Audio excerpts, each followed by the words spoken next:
नमस्कार। दूरदर्शन उत्तराखंड के खास कार्यक्रम खेल खिलाड़ी में आप सभी का स्वागत, अभिनंदन। मैं हूं आपके साथ अजय पुंडीर। दर्शकों, आज हम बात करेंगे बास्केटबॉल खेल के बारे में और इस विषय पर बातचीत करने के लिए हमारे स्टूडियो में हमारे साथ मौजूद हैं भारतीय बास्केटबॉल टीम के कैप्टन विशेष भृगुवंशी।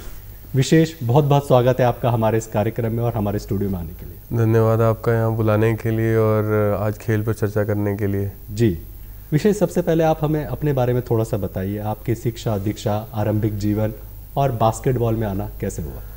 मैं विशेष भृगुवंशी, मैं एक अर्जुना अवार्डी भी हूँ और इंडियन बास्केटबॉल टीम का कप्तान हूँ। 2006 से इंडियन टीम के लिए लगातार खेल रहा हूँ। 2010 में पहली बार इंडियन टीम का कैप्टन बना और मैं बेसिकली वाराणसी उत्तर प्रदेश का रहने वाला हूँ। फादर टीचर थे, मदर प्रिंसिपल थी वहीं पे, तो उसी कॉलेज में खेलना सीखा, सारा कुछ वहीं, स्कूलिंग अपनी वहीं की।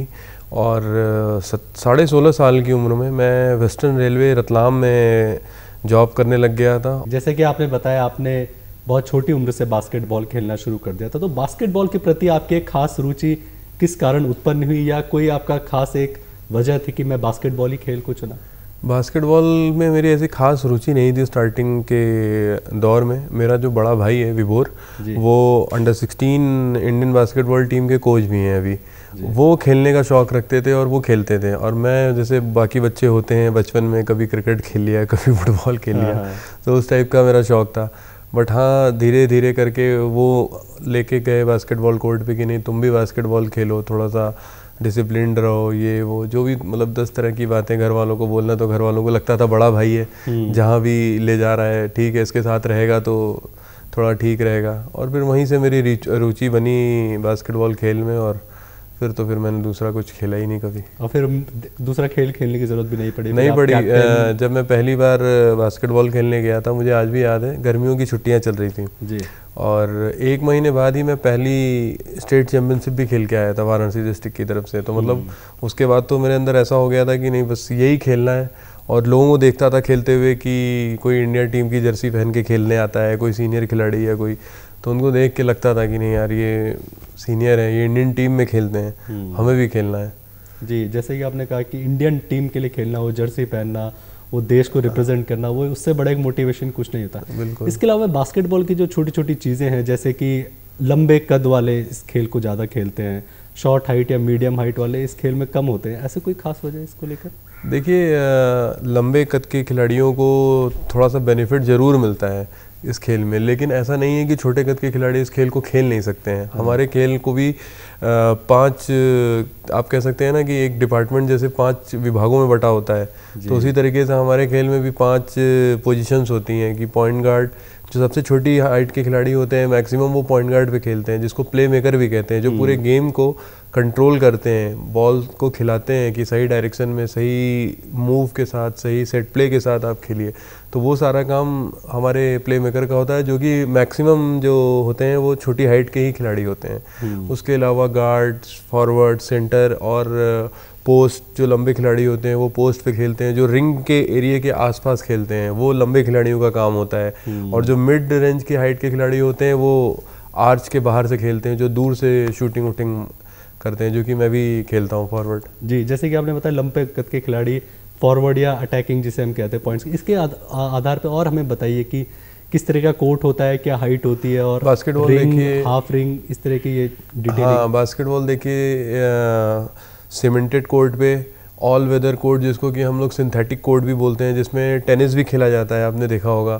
और मोस्टली जो है अब आज की डेट में वुडन कोर्ट्स पे खेला जाता है जी। और जिसकी वजह, क्योंकि वुडन कोर्ट्स पे खेलना इसलिए इम्पोर्टेंट हो गया है जिससे कि भाई इंजरीज कम हो। और पहले क्या था, बास्केटबॉल सिर्फ सीमेंटेड कोर्ट्स पे खेला जाता था या मड के कोर्ट पे खेला जाता था स्टार्टिंग के दौर में।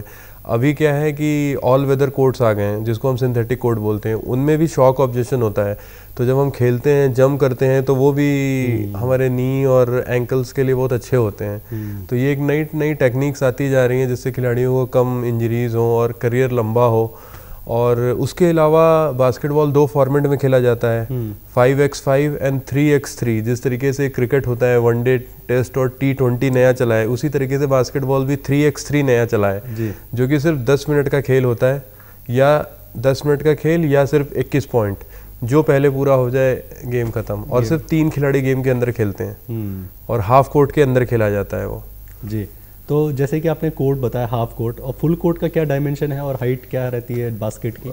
फुल कोर्ट तो 28 बाई 15 होता है हमारा, और रिंग की जो हमारी हाइट है वो चाहे 3x3 हो चाहे 5x5 हो, वो 10 फीट ही होता है। जी जी, तो ये 10 फीट और जो रिंग की हाइट आपने बताई या आधे कोर्ट पे खेले जाने वाला 3x3 है, तो 5x में भी कुछ अलग हाफ्स होते हैं, क्वार्टर्स होते हैं? देखिए 5x5 जो है वो 4 क्वार्टर्स में खेला जाता है।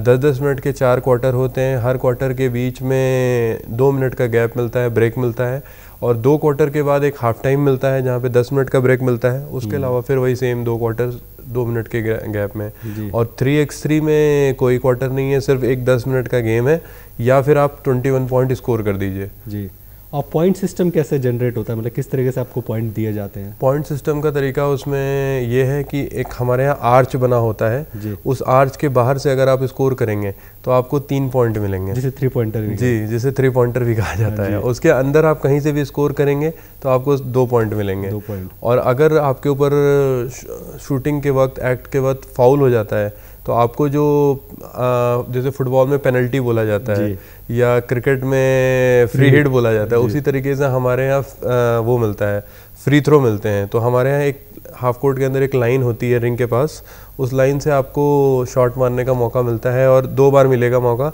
और हर बास्केट पे 1 पॉइंट मिलता है।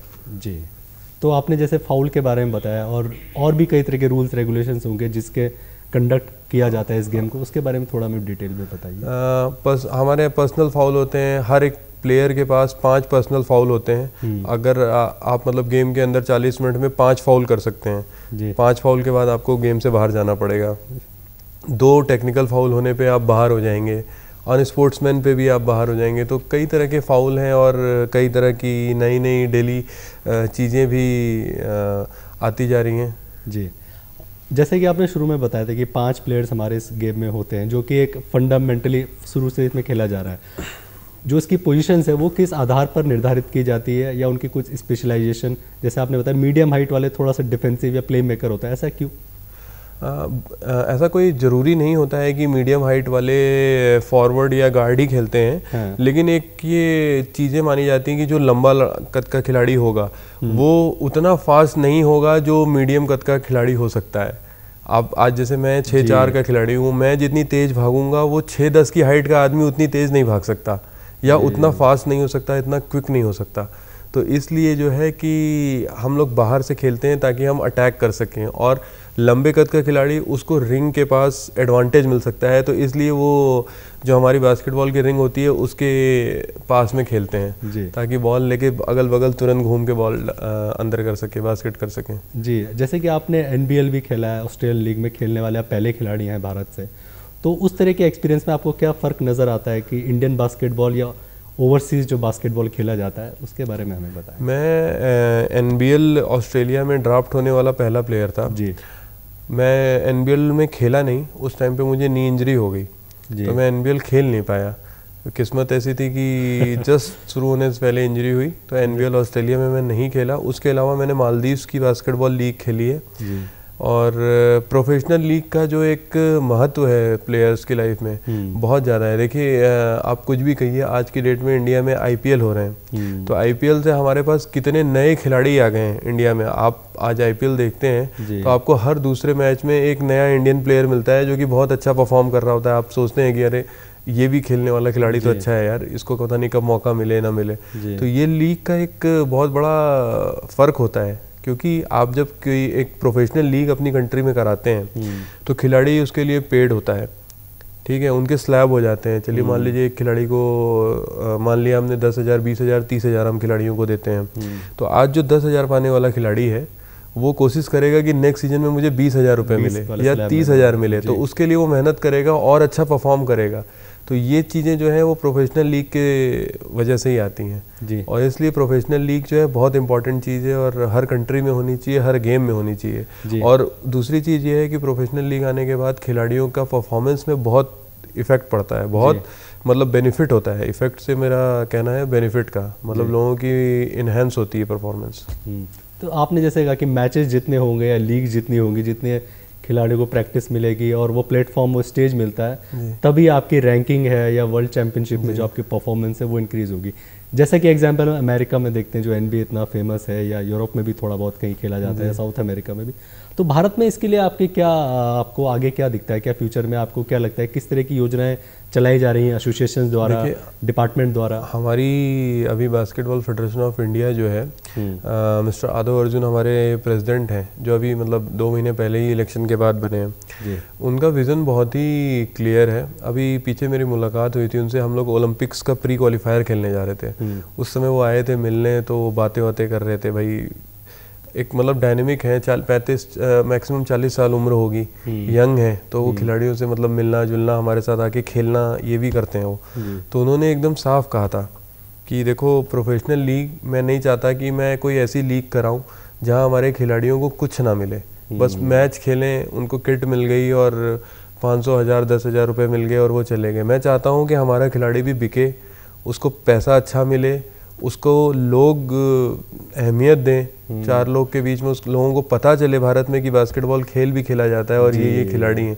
उसके लिए हमें एक प्रॉपर प्लानिंग करनी होगी, एक अच्छी प्रोफेशनल लीग लानी होगी, और हमें उसके लिए फॉरेन के खिलाड़ियों को भी ढूंढना पड़ेगा कि भाई ये इतने सारे खिलाड़ी हमारे पास इंडियन होने चाहिए, इतने फॉरेनर होने चाहिए, ताकि मिक्स करके हम टीम बना सकें। फिर टीम्स को सेल करना होगा, प्लेयर्स को सेल करना होगा। तो एक काफ़ी बड़ा एक सिस्टम है। तो वो कह रहे थे हम लोग इस पे काम कर रहे हैं और नेक्स्ट ईयर हम आपको प्रोफेशनल लीग इंडिया में लॉन्च कर देंगे। जी, प्रोफेशनल लीग्स की आपने बात करी कि जब कंपटीशन होता है, जब आप अगेंस्ट किसी बड़े अच्छी रैंकिंग टीम से खेलते हैं, तो किस तरह से आपको सीखने को मिलता है, या कौन सी बातें आपके दिमाग में रहती है कि हाँ, हमें इस टीम के साथ खेलते हुए ये चीज़ें ध्यान में रखनी है? देखिए, मैं एक चीज़ ज़रूर मानता हूँ कि सीखने की कोई उम्र नहीं होती, और दूसरी बात ये है कि हर दूसरे दिन आपको एक छोटे खिलाड़ी से चाहे एक बड़े खिलाड़ी से कुछ ना कुछ नया सीखने को ज़रूर मिलता है। और जिस तरीके की बात यह है कि भाई हमें दूसरी टीमों से या प्रोफेशनल टीमों से क्या सीखने को मिलेगा, तो भाई जब हम उनके साथ मैच खेलेंगे, आज अगर हम उनसे हारते भी हैं तो उस वीडियोस को हम जब वापस आते हैं तो इंडियन टीम के कैंप्स में और उनमें हमें वो वीडियोस दिखाए जाते हैं बार बार कि ये रहा मैच।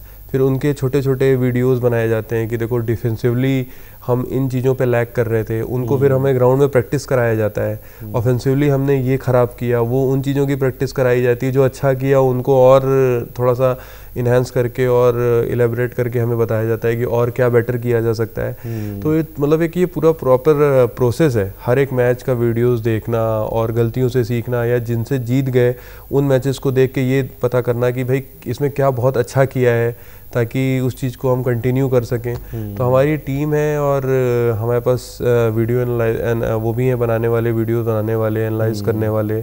तो वो सारा कुछ हम लोग को इंडियन टीम के साथ किया जाता है। और मैचेस खेलने का बस यही बेनिफिट होता है कि आपको दोबारा प्रैक्टिस मैचेस के बाद आपको दोबारा मौका मिलता है अपनी गलतियों से सीखने का। जी, आपने कैंप्स की बात करी, इंडियन कैंप्स की, तो कोचिंग, ट्रेनिंग और जो इसमें कई तरीके का स्टाफ इन्वॉल्व होता है, उसकी भूमिका के बारे में हमें बताइए कि किस तरीके से कोचिंग दी जाती है, ट्रेनिंग दी जाती है खिलाड़ियों को, और किस तरह की वो प्रैक्टिस करते हैं या स्ट्रेटेजाइज करते हैं मैचेस के लिए? देखिए, अभी तो बहुत अच्छा सेटअप है इंडियन टीम का। हम लोग को प्रैक्टिस कराई जाती है, हमारे जिम के सेशंस होते हैं जो कि फिजिकल ट्रेनिंग के हैं, और स्ट्रेंथ ट्रेनिंग है, फिजिकल ट्रेनिंग के भी हमारे सेशंस होते हैं। साथ में हमारे वीडियो सेशंस होते हैं, हमें प्रैक्टिस से 1 घंटे पहले बुला के हमारे वीडियोस दिखाए जाते हैं कि देखो, अगर मान लीजिए हमारा मैच कोरिया से, तो कोरिया के साथ मैच का वीडियो दिखाया जाता है। कोरिया किसी और के साथ खेल रही होती है रिसेंट में, वो भी वीडियोस दिखाए जाते हैं, ताकि मतलब हम प्लेयर्स को रीड कर सकें, उनके मूवमेंट्स को रीड कर सकें। तो ये सारी चीज़ें आजकल होती हैं। हमारे साथ फिजियोज होते हैं, 2-2, 3-3 असिस्टेंट कोचेज़ हैं जो मतलब फॉरवर्ड्स को अलग, पॉइंट गार्ड्स को अलग, सेंटर्स को अलग प्रैक्टिस कराते हैं कि क्या क्या शॉट्स हैं, किस तरीके के नई नेट प्रैक्टिस है, सारा कुछ मतलब हमें कराने के लिए आज की डेट में। और हमारे हेड कोच हैं जो फॉरेन से हैं। जी, आपने हेड कोच की बात करी और असिस्टेंट कोच की बात करी, फिजियो साथ में आपने एक बहुत इंपॉर्टेंट एस्पेक्ट है जो गेम का आज के सिनारियो में, कि आपको इंजरी लेस बने रहना है या इंजरी को इस तरीके से मैनेज करना है कि आपके गेम को इफेक्ट ना कर सके। इसके लिए आप लोग क्या खास करते हैं? देखिए, इसके लिए हमें प्रैक्टिस से पहले और प्रैक्टिस के बाद हमारे जो कूल डाउन और वार्म अप का जो सेशन है वो मस्ट है।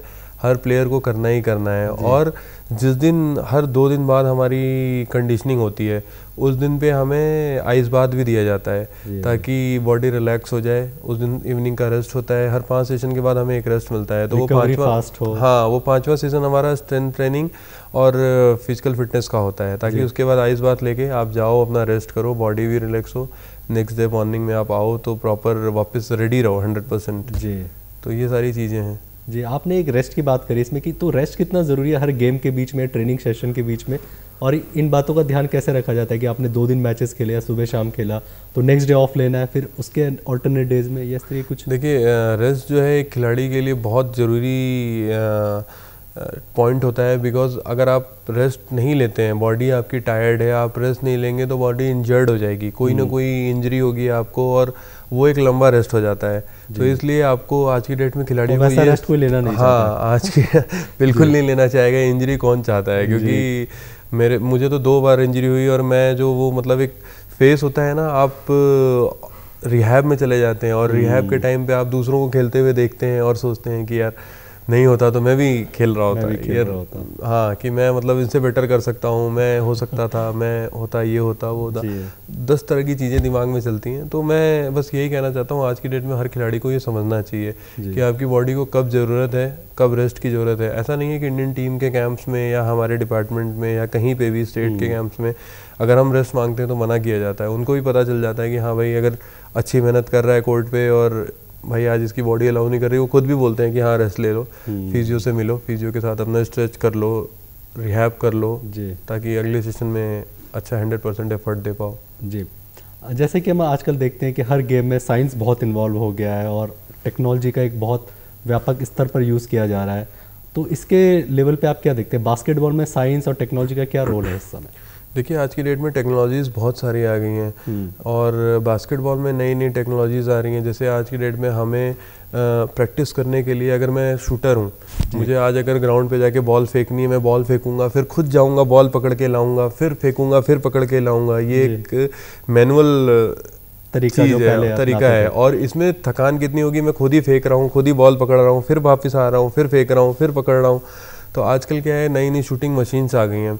आपने उसको सेट कर दिया मोड को, उसमें नेट है चारों तरफ से, वो कवर कर लेता है, आप बस बॉल फेंको, बॉल रिंग में जाएगी और वो खुद आपको 2 या 3 सेकंड बाद आपके पास आ जाती है बॉल। फिर आपने फेंकी, बॉल अंदर चली गई, उसमें 3 बॉल हैं, आप अपना मतलब कर। तो नई नई टेक्नोलॉजीज़ बहुत सारी आ गई हैं जो मतलब आपको एक मतलब परफॉर्म कराने के लिए हेल्प कर सकती हैं। जी, स्पोर्ट्स साइंस भी एक बहुत बड़ा आज की डेट में एक हॉट टॉपिक बना हुआ है कि स्पोर्ट्स साइंस कैसे हेल्प कर रहा है खिलाड़ियों को डाइट के रेस्पेक्ट में, खास करके किस तरह की डाइट उसको देनी चाहिए, किस तरह का शेड्यूल वो फॉलो करे, टाइम टेबल उसका क्या हो, इसके बारे में हमें थोड़ा बताएं। देखिए, जो डाइट और इन चीज़ों की बात है, आज की डेट में जो हर खिलाड़ी है, कोई भी स्पोर्ट्समैन है, वो कोई ना कोई प्रोटीन या प्री वर्कआउट या BCAA कई तरह के प्रोडक्ट्स यूज़ करते हैं खिलाड़ी। लेकिन क्या हम जो प्रोडक्ट यूज़ करते हैं वो डोप फ्री है? ये मोस्टली यंग प्लेयर्स को नहीं मालूम होता है। जो पुराने खिलाड़ी होंगे उनको मालूम है कि हम बस यही ब्रांड यूज़ करते हैं तो हम यही करते रहेंगे, भाई ये डोप फ्री है, भाई मुझे मालूम है तो मैं वही यूज़ करूँगा। लेकिन नए खिलाड़ियों को नहीं मालूम है, वो कुछ भी यूज़ कर लेते हैं और उसका नतीजा आपने देखा है, बहुत सारे खिलाड़ी आज की डेट में इंडिया में डोप में फंसते हैं। जी बिल्कुल। तो इन चीज़ों का जो नॉलेज है वो स्पोर्ट्स साइंस के थ्रू ही आपको आएगा। गवर्नमेंट कई सारे क्लासेस चलाती है जिसमें आपको बताती है कि भाई आपके गेम के हिसाब से कौन सा प्रोडक्ट आपको यूज़ करना चाहिए, कौन सा नहीं करना चाहिए। और कई तरह की साइकोलॉजिकल क्लासेस भी चल जाती हैं गवर्नमेंट, जिसमें आपको मतलब अगर आप जैसे रिहैब में ही हैं, मान लीजिए, मुझे तो कभी ऐसा नहीं हुआ, लेकिन कई खिलाड़ी ऐसे होते हैं जो भाई रिहैब के थ्रू या कुछ और भी फैमिली टेंशन्स में भी मेंटली परेशान होते हैं, तो उनको उन चीज़ों से बहुत इफ़ेक्ट मिलता है, तो उससे परफॉर्मेंस अच्छी हो जाती है। वरना लोग, अगर आप के दिमाग में अपने घर की टेंशन या कोई और टेंशन चल रही है तो आप परफॉर्म नहीं कर पाएंगे ज़्यादा अच्छा। लेकिन इन क्लासेस और इनकी वजह से आप परफॉर्म कर पाते हैं। जी, आप मेंटल फिटनेस की एक बात करें, बहुत अच्छा एस्पेक्ट है गेम का कि आपको मेंटली भी प्रिपेयर रहना होता है। बड़े खास करके बड़े स्तर पर जब आप इंटरनेशनल कोई मैच खेल रहे हैं, कोई मेडल के लिए मैच चल रहा है, तो उस लेवल के मेंटल फिटनेस के कोई खास तैयारी आप लोग करते हैं? देखिए आजकल योगा और प्राणायाम बहुत इम्पॉर्टेंट हो गया है और मुझे लगता है कि हर एक गेम में आजकल इन चीज़ों को फॉलो किया जाता है कि आप मेडिटेशन करिए, मेडिटेटेड रहिए, अपने आप को फोकस्ड रखिए। मैं जैसे है, मैं मैच से पहले अपने आप को, मतलब मुझे ऐसा लगता है कि अगर मेरा मैच 2 बजे का है तो मैं 12 बजे तक एकदम रेडी रहता हूँ, अपना सारा कुछ कर वर के और एकदम प्रॉपरली 12 बजे रेडी, ताकि जो बॉडी है वो 2 घंटे मतलब एक्टिव हो जाए। ऐसा नहीं हो कि अगर मैं 1 बजे उठूं और मैच खेलने चला जाऊं तो बॉडी को वेकअप होने में भी तो टाइम लगेगा। हम मॉर्निंग में उठते हैं, जब सारा रूटीन करते हैं उसके 1 घंटे बाद हमें फील होता है कि हाँ भाई अब एकदम से बॉडी रेडी है। तो वही खिलाड़ियों के साथ भी है। तो आप आज की डेट में जब हम लोग खेलते हैं तो हम लोग को पूरा योगा वोगा सब कुछ तरह तरह की चीज़ें हैं, या फिर आप शांति से अपने किसी एक गाने को ही अपना सुनते रहते हैं कि हाँ भाई थोड़ा सा फोकस्ड हो जाए। हाँ, मतलब एक तरह से आपका जो ब्रेन है वो फोकस्ड हो जाए आने वाली चीज़ों के लिए, कि जो भी मैच है या जो भी है उसके लिए। जी, उत्तराखंड के रिस्पेक्ट में आपको क्या लगता है? आपके साथ एक खिलाड़ी हल्द्वानी से खेल भी रहे हैं, तो उत्तराखंड में किस तरह का टैलेंट आप देखते हैं, किस तरह की अपॉर्चुनिटीज़ नज़र आ रही हैं आपको? अभी हमारे साथ इंडियन टीम में प्रशांत रावत हैं, हल्द्वानी के ही आपके रहने वाले हैं। और उसके अलावा उत्तराखंड में बहुत सारे अच्छे अच्छे खिलाड़ी हैं, लेकिन बस यही है कि भाई आपको आगे परफॉर्म करना पड़ेगा, क्योंकि उत्तराखंड से अगर किसी को भी इंडियन टीम में सेलेक्ट होना है या आगे कहीं अच्छी जगह जाना है तो उत्तराखंड को परफॉर्म करना पड़ेगा। और उसके लिए आपको खुद जो भी खिलाड़ी है उसको परफॉर्म करके दिखाना पड़ेगा, क्योंकि जैसे हमारी नेशनल चैंपियनशिप होती है तो वहाँ सिलेक्शन कमेटी होती है जी। वो भी देखती है कि भाई कौन सा खिलाड़ी अच्छा खेल रहा है, हम उसको कैंप में बुलाते हैं, मौका देते हैं, अच्छा खेलेगा तो कंटिन्यू करेंगे। आपने शुरुआत में एक बात कही थी कि लोगों को पता चले कि भारत में बास्केटबॉल भी खेला जाता है। हमारे हर एक स्कूल में बास्केटबॉल के कोर्ट तो देखते हैं या टेनिस के कोर्ट भी देखते हैं, लेकिन वो एक जिसे कहते हैं कि एक आम स्पोर्ट नहीं है। तो उस आम स्पोर्ट बनने के लिए क्या क्या किया जा सकता है? ये मेरा सोचना है। अगर आप देखेंगे तो आपको भी यही मिलेगा रिजल्ट कि हर स्कूल में बास्केटबॉल कोर्ट होता है, लेकिन क्या हर स्कूल में बास्केटबॉल का टीचर होता है? जी। हर स्कूल में टेनिस का कोर्ट है, क्या हर स्कूल में टेनिस का टीचर होता है, कोच होता है? नहीं होता है। तो जब तक वो नहीं होगा बच्चे सीखेंगे कैसे? आज हर स्कूल में एक पीटीआई लगा होता है जी, जो कि उनको सारे स्पोर्ट्स कराता है जी। सर ये 90% इस देश के स्कूलों की हकीकत है। तो आप किस तरीके से चाहते हैं कि ग्रास रूट हमारा इम्प्रूव करे? जी, ग्रास रूट को इम्प्रूव कराने के लिए हमें नए नए कोचेस चाहिए और पर्टिकुलर स्पोर्ट्स के कोचेस चाहिए, एक्सपर्ट्स चाहिए। हाँ बिल्कुल चाहिए। बास्केटबॉल का कोर्ट भारत के 70% स्कूलों में मिलेगा आपको, बिल्कुल, लेकिन सिर्फ 30% स्कूलों में आपको बास्केटबॉल के कोच मिलेंगे जो बास्केटबॉल खेले हुए हैं या सर्टिफाइड कोच हैं। उसके अलावा सारे पीटीआईज हैं, वही बता देते हैं खेल लो, इधर से ऐसे फेंक लो, ये कर लो, वो कर लो। तो मोटिवेशन और इंस्पिरेशन भी कहीं ना कहीं एक रोल प्ले करती होगी कि किसी एक प्लेयर को अगर इंटरनेशनल लेवल पे या नेशनल लेवल पे परफॉर्म करना है तो किस तरीके से वो मोटिवेटेड रहे, इंस्पिरेशनल रहे कि हाँ मुझे इनकी तरह, या देश के लिए जो रिप्रेजेंट करने वाली बात आपने शुरू में भी कही थी कि वो जर्सी पहनना, उसके बाद कोर्ट पे आना, तो किस तरह की मोटिवेशन? देखिए मोटिवेशन जो है ना आपको अंदर से ही आती है अपने, वो कोई और आपके अंदर पैदा नहीं कर सकता। चाहे अगर आपको पढ़ाई करनी है तो वो भी आपको अपने आप वो चीज़ आती है कि नहीं भाई इस चीज़ में मैं अच्छा हूँ, मुझे इस चीज़ में और बेटर करना है, और मुझे ये मतलब कहीं ना कहीं अपने आप को कहीं देख रहा होता है कि मुझे ये बनना है, मुझे या और इस स्तर पे खेलना है। और उसमें सबसे बड़ा रोल जो है वो आपकी फैमिली का होता है जी। फैमिली आपको जिस तरीके से पुश करती है उसी तरीके से आप आगे अपने आप को परस्यू कर पाते हैं। मेरी तो जैसे मैंने आपको बताया ना, मेरे फादर टीचर थे, लेक्चरर थे, मदर प्रिंसिपल थी, और मतलब एकदम घर में पढ़ाई वाला हिसाब होता था, लेकिन मैं मतलब ऐसा था जैसे खेलना दौड़ना ये वो अपना दिन भर बच्चों के दोस्तों के साथ। फिर धीरे धीरे करके थोड़ा सा बोलते रहे, अरे पढ़ो पढ़ो पढ़ो, पढ़ना भी ज़रूरी है, खेलते रहो पढ़ो भी, फिर अरे दोनों कर लो 50-50। फिर धीरे धीरे करके वो ख़त्म ही हो गया कि इसने करना है नहीं तो। लेकिन वो कहीं ना कहीं एजुकेशन बहुत ज़रूरी भी है। अगर बिल्कुल, मैं इस चीज़ को मानता हूँ, बिल्कुल मानता हूँ मैं, एजुकेशन इज़ मस्ट। और मैं तो ये कहता हूँ आज की डेट में अगर आपको मान लीजिए कि आपको अगर 3 पॉइंटर्स या मारना है तो आपको एंगल पता होना चाहिए कि आपका हाथ किस एंगल पे हो जी। तो उस एंगल को जानने के लिए आपको एजुकेटेड, अगर आप पढ़े लिखे नहीं होंगे जी, आप आज की डेट में हर एक गेम के अंदर कोई ना कोई मूव और सेट प्लेस बनाए जाते हैं जी। तो वो उनको समझने के लिए भी तो आपका ब्रेन चलना चाहिए जी। आप पढ़े लिखे नहीं होंगे तो कितनी दिक्कतें आएंगी। आज की डेट में अगर आप बाहर जाते हैं कहीं कंट्री में तो इंग्लिश में ही बोलना पड़ता है, समझना पड़ता है, बातें करनी पड़ती हैं। फॉरेन कोचेज तो आप आज की डेट में हर गेम में फॉरेन कोचेज हैं, आपको उनसे बात करनी है तो आप कैसे करेंगे। तो मतलब मेरा तो ये कहना है कि आज की डेट में हर खिलाड़ी को एटलीस्ट 12th तो जरूर पास करना चाहिए, ताकि मतलब आप जो बेसिक्स हैं हर चीज़ की आप खुद समझदार हो जाओ और समझ सको। जी। फैमिली सपोर्ट की आपने एक बात कही थी, पिछले कुछ समय से माहौल बदला है, अब लोग स्पोर्ट्स को एज अ करियर लेने लगे हैं और माता पिता या फैमिलीज या जो एक सोसाइटी है वहाँ से सपोर्ट मिलता है। लेकिन और किस तरह के सपोर्ट की ज़रूरत है कि जो भारत एक स्पोर्ट्स की तरफ एक योजनाएं बना रहा है, Olympic podium schemes, Asian games में हमने हाल ही में अच्छा किया है, मिशन 100, इस तरह की जो योजनाएं हैं, आपको और क्या लगता है इसमें और क्या किया जा सकता है? देखिए जो टॉप्स की स्कीम है बहुत अच्छी है, ओलंपिक पोडियम स्कीम जो है उसमें अच्छे अच्छे खिलाड़ियों को रखा गया है जिनसे ओलंपिक्स में मेडल की उम्मीद है और लोग अच्छा परफॉर्म कर भी रहे हैं और जिस तरीके से उनके साथ काम किया जा रहा है वो बहुत ही अच्छे उस पर चल रहा है।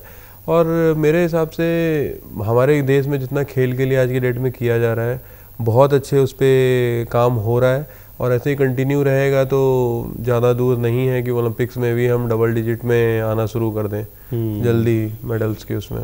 और इंडियन बास्केटबॉल की जो इस समय प्रेजेंट रैंकिंग है उसको सुधारने के लिए आप हमें थोड़ा सा एक वो बताइए कि किस तरीके से हम इसके लिए काम किया जा सकता है। आप कैप्टन है बहुत लंबे समय से इंडियन टीम के, तो आपको कहीं ना कहीं कमियां, स्ट्रेंथ जो पता होंगी टीम की और स्ट्रक्चर की या इंफ्रास्ट्रक्चर की, इसके बारे में हमें बताएं। देखिए अभी तक कई तरह की परेशानियां आ रही थी कि जैसे प्रैक्टिस मैचेस और इन चीज़ों में हम लोग कहीं ना कहीं लैग कर रहे थे जी। और लास्ट जब मैं अपने नए प्रेसिडेंट से मिला था तो मैंने उनको रिक्वेस्ट किया था कि आप हमें ज़्यादा से ज़्यादा प्रैक्टिस मैचेस में खेलने के लिए भेजें या टीमों को बुला के यहीं पे हमारे साथ प्रैक्टिस मैचेस कराएं, ताकि मतलब हम अपने से बेटर टीमों के साथ खेलेंगे तो और बेटर होते जाएंगे और परफॉर्म भी बेटर करेंगे। तो वो कह रहे थे कि नहीं मैं इन चीज़ों को समझता हूँ और जल्द ही इन चीज़ों पे काम भी किया जाएगा। तो मेरे हिसाब से जिस प्रकार से हम लोग एशिया में आज की डेट में हमारे यहाँ बास्केटबॉल में एशिया ओशियाना कंट्रीज़ खेलती हैं, ऑस्ट्रेलिया, न्यूजीलैंड, गुआम, ये भी हमारे साथ खेलती हैं एशिया कप में।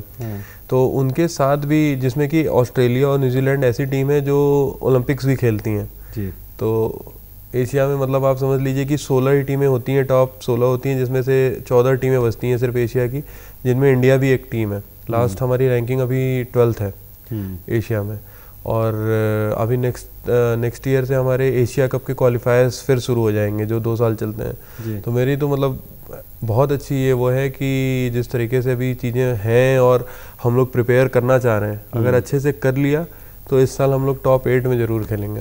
अगले जो एशिया कप आएगा 2 साल में, उसमें हम लोग टॉप 8 में खेलें। और हमारे जो नवयुवक या जो एक नया पूल है खिलाड़ियों का जो खास करके बास्केटबॉल खेलना चाहते हैं, उनके लिए कोई एक टिप दे दीजिए कि हाँ इस तरीके से थोड़ा अपनी चीज़ें फॉलो कर लो, शेड्यूल बना लो या इस तरह की कोचिंग ट्रेनिंग ले लो तो आप बेसिक एक सीखने के बाद एक स्तर पे आप खेल पाओगे। मैं तो देखिए जब भी खिलाड़ियों से मिलता हूँ उनको सिर्फ यही कहता हूँ कि आपको शॉर्टकट नहीं अपनाना है, आप मेहनत करिए, अच्छे से मेहनत करिए, मेहनत का फल ज़रूर मिलता है और आपको भी मिलेगा। आप अगर दिल से मेहनत करेंगे तो ज़रूर सक्सेस मिलेगी आपको। और आज की डेट में दूसरी मैं एक बात और ये कहना चाहता हूँ कि आप अवेयर रहिए, आप क्या खा रहे हैं, क्या प्रैक्टिस कर रहे हैं, इन चीज़ों से के प्रति अवेयर रहिए जी। बस यही मैं कहना चाहता हूँ और तो ज़्यादा कुछ नहीं। सबको आगे आने वाले भविष्य की शुभकामनाएं देना चाहूँगा नए खिलाड़ियों को। जी बिल्कुल, बहुत बहुत धन्यवाद विशेष हमसे बातचीत करने के लिए और इतनी सारी ढेर सारी जानकारियाँ और एक 360 डिग्री ऑलराउंड इवैल्यूएशन करने के लिए कि किस तरीके से खेलों को खास करके बास्केटबॉल के लिए हम कैसे काम कर सकते हैं। धन्यवाद आप लोग का यहाँ बुलाने के लिए आज।